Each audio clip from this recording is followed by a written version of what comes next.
Hi, everyone, and welcome to the Monomyth Diaries, a bi-monthly podcast where ordinary people get to share their hero's journey. I'm Mandy. And I'm Karen, and we'll be your hosts. Each episode will feature a hero who will share their journey of growth.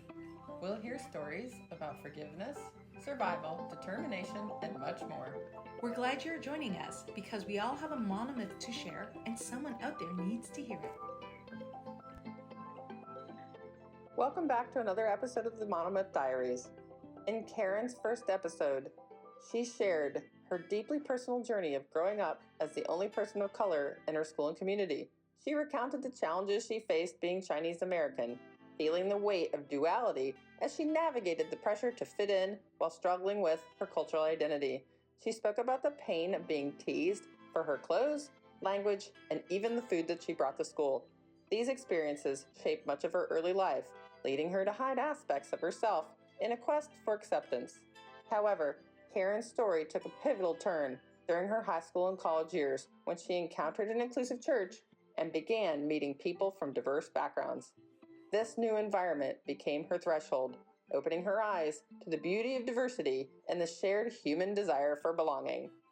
Karen met other Chinese students who helped her reconnect with her cultural heritage, which culminated in a transformative journey to Hong Kong, her parents' birthplace. It is where Karen began to embrace her cultural identity, learning to find strength in her duality rather than rejecting it. We're glad you're joining us on Karen's transformative journey as she begins to reconcile her identity and faith with her place in the world. In this episode, we'll look deeper into the experiences and lessons that continue to shape her path. Welcome back to the Monomyth Diaries.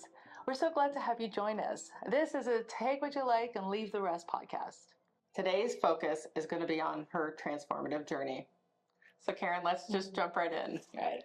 Can you describe for us the moment you first walked into that church and how it changed your perspective on belonging? Mm-hmm. So how I even got to church. So we had moved from a suburb called Burlington, Ontario to Mississauga, and I didn't know anybody. So I had to make new friends. And part of that journey was, signing up to be part of the school musical. And I met a classmate who, we started being friendly with each other. We discovered we shared some same classes. And then one day she asked, "Hey, would you like to come to a Good Friday church service with me?" And I was like, "Sure, it's a Good Friday. I should show up." So when she picked me up and drove us there, and I remembered coming out and I was like, "This is not like any church building I've ever seen before." It was a rental facility. It was it was not like the stained glass buildings, with the cathedral ceilings and stuff like that. It was none of that. It just was some rental hall that later on I would learn that the church members nicknamed it Truckers Hall. Truckers Hall? Which describes, it's exactly what you think it is. And so we just walked in and there was a few hundred people there and people were just hanging around from all different backgrounds, from all different nationalities, all different walks of life. And this was totally nothing I have ever experienced or seen before. And I remembered like looking around going, okay, these people aren't really that concerned about a building. So now I'm really intrigued to know what they have to say. Okay. So they called it Truckers Hall because there were a lot of trucks there?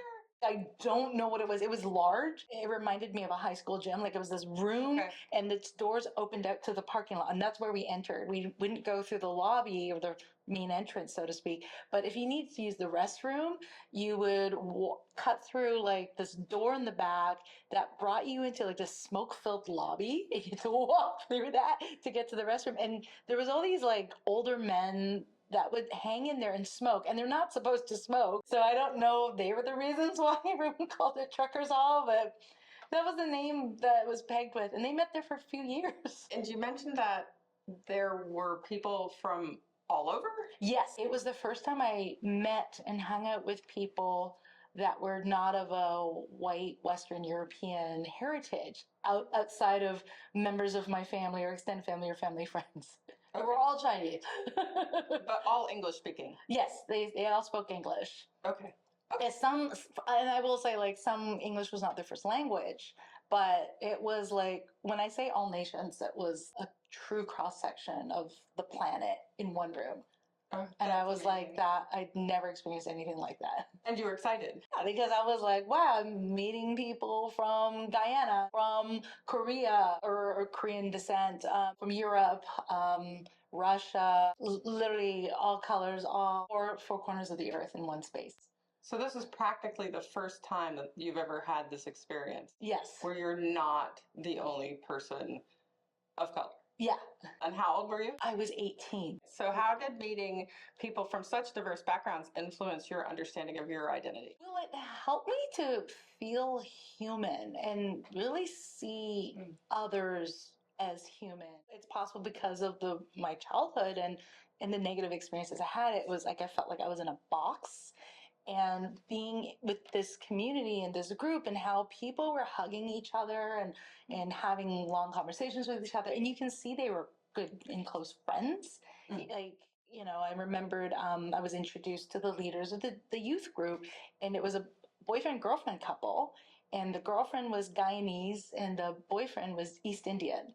And I was just like, whoa, like, wow, it's like the first time I'm really hanging out with one of these cultures and they're together. And it just opened my eyes to the possibilities of how, like, everyone really just treated each other with love and respect and acceptance. Oh, that's so beautiful. So you said that this is your first experience with church as well. I mean, I grew up going to Christmas service or, when it's Easter. Okay. And I'll be honest, a lot of it was just kind of like you're watching your watch and like, okay, how much longer? How much this person's going to drone on and can I leave? Like, and, and it's not that they were bad. It's just my heart was not in that space to appreciate and understand what was really going on. Right. But you pretty much fell in love with this church, like right out of the gate, and you started attending regularly. Yes, and like just the way their approach, the way they even talked about the Bible, like it was not this traditional experience. It was very like, let's open the Bible, what's in there, let's discuss it, and that they weren't afraid to tackle and I had a million questions. There was no judgment. That was the big thing. Was they just accepted me for who I was and where I was at and didn't make me feel less. So you still attend this church today? Yes. Okay. Yeah. Like it's a part of a worldwide fellowship. But I also will visit other congregations. I've sat in a synagogue service before. Or I love your openness to try all of those new experiences. Yeah. So in what ways then do you think your Christian faith has helped you navigate the complexities of feeling different? Okay, so when I started attending church and like on a regular basis, one of the things the youth group did was like, would you like to study the Bible? Let's go to the source and what's this faith about? What does it say in there? Like we always talk about the Bible, but we don't actually always look in there and dive deep and not be afraid. I started to really learn about God and like not based on what these people would say to me, but based on what I was reading. And I learned about God and his love and how vast it was and how that was expressed through Jesus. And then started to learn how that's how God saw me, how he loved me, and then to take that love and share that with other people and to have an unconditional mindset about it. And from there, like one of the challenges that was through the Bible itself was to try and imitate this level of love and acceptance to others, like everybody. You are such a loving person. And such an accepting person. And I'm not like that every day. It's something I have to consciously work on and make a deliberate choice to go, okay, this is the mindset and the attitude and the standard I need to hold myself to, even on days when I don't feel like it. Just to be clear. So your threshold involved your going to this church. Mm-hmm. But you also said that part of your threshold happening around the same time was your trip to Hong Kong and that it was a significant part of your journey. Yes. How do you think this experience helped you reconcile feelings of duality? Because you were fighting, as we talked about in the last episode, that you're American and you're Chinese. heritage. Through this church, I actually started meeting people of Asian, like East Asian descent, like people who are Korean descent, international students from Hong Kong and Taiwan and China, and hanging around with like actual Asian people, not just family members and what you saw in Chinese movies. And through them and seeing their examples, and then I had the opportunity to travel with my grandmother to Hong Kong. And when I was in Hong Kong, I had the opportunity to visit one of the sister churches in Hong Kong. So it's like the same church fellowship, but in Hong Kong. And they had preaching in Cantonese. And, wonderful. And to see that their beliefs and their convictions, and in many ways, a lot of practices were the same, but in a Chinese cultural context. We actually have a lot more similarities than differences. And then on top of that, it was very similar, like we sang all the same songs as they would hear in Canada or in the US as well. So I started to see how we can be all of those things at once. So you're starting to see some of the similarities between the two cultures. But also starting to accept that they're different, and that's okay. Yes, my experience of being raised in the West and then, experiencing life in the East is that we all have a common goal, is to live well and be in harmony with each other. So can you share that a specific moment in your time when you were in Hong Kong that deeply resonated with you, or maybe shifted your understanding of your culture heritage, like a specific time? When I would travel to Hong Kong, I mean, my grandmother would take me. My grandmother is actually not Christian at all. She's Buddhist. Oh. So, my mom's side of the family, my mom came from this Buddhist background. She converted to being a Christian to marry my dad, who grew up with a Christian background. Okay. And then so my childhood was kind of like, that's why I was so confused. Wow, so you've got American culture, Chinese culture, Christian faith, and Buddhist faith all going on at the same time. Yeah. Okay. And to this day, I still believe in like, we should have an understanding of other people's cultures and have a healthy respect for it. When I meet someone from a different faith, I'm generally curious to know, because I'm very like, teach me about it, teach me, how you got into it, and tell me your story. We would go and visit a lot of Buddhist temples. And she would make offerings at the various temples. I'd notice others were doing it. So I'm like, okay, clearly there's significance to this practice. Having these extremes coexisting in one place. And like I said, within Hong Kong, it's a very, very diverse city. There's so many different kinds of faiths going on, and how everyone functions together in one community, in one city.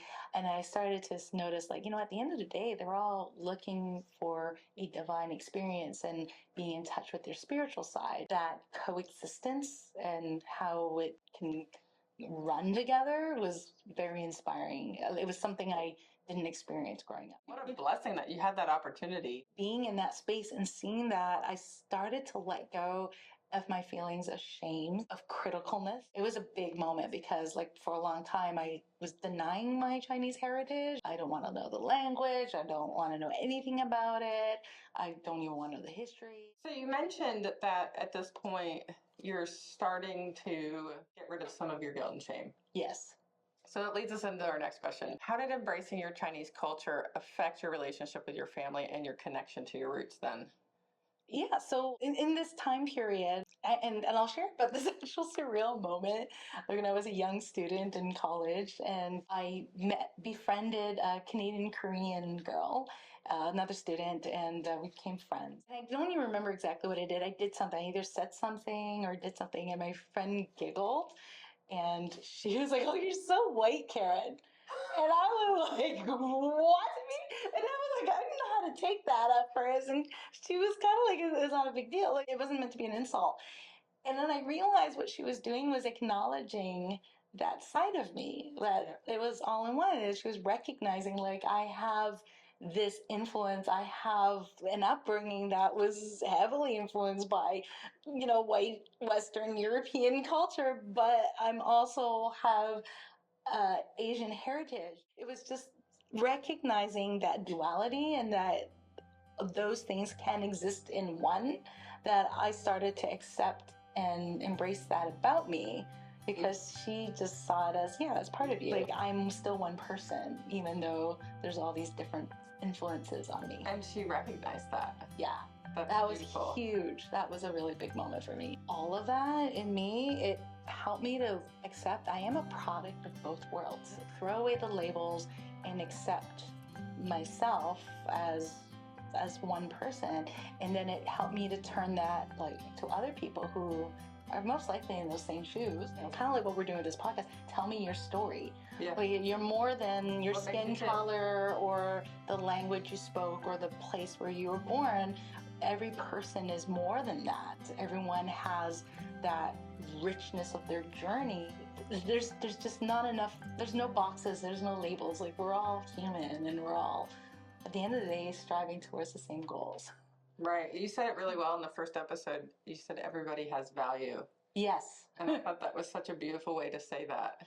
Yes, and like my friend recognizing that in me, loving me for who I was, and did a lot of service, like acts of service for me and my family. And he was kind of like probably one of the first examples of being like that to everybody. Mm-hmm. And then I was like, you know what, that's somebody I'm going to imitate and be like. Yeah, so one of your first mentors. Yeah. Really. Yeah. My last question for you.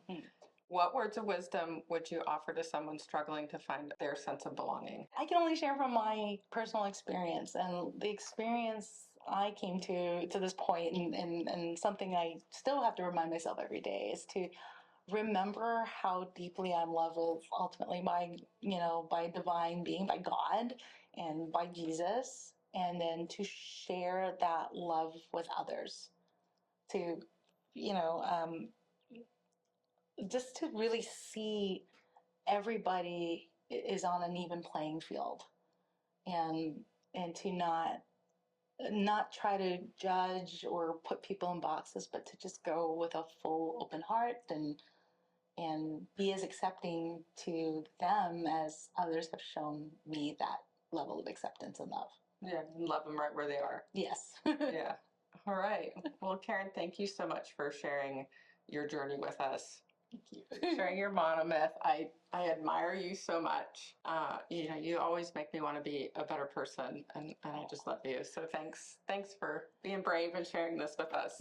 We're going to give a shout out, like we always do at the end of our episode. Today we're going to shout out to Stephanie Landis. Stephanie Landis is a former colleague of mine who actually started a podcast 5 or 6 years ago called Unbabbled.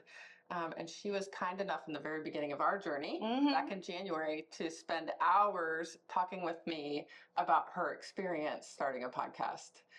So, big shout out to her. Thanks for taking the time to give for fun and for free to us. Thank you, Stephanie. We would not be here without you. And also, I just wanted to thank you guys for being with me on this journey. I'm so excited for our next episode where I get to share the boons and blessings of how my journey has really brought beyond what I can ask or imagine into my life. Thank you for joining us today.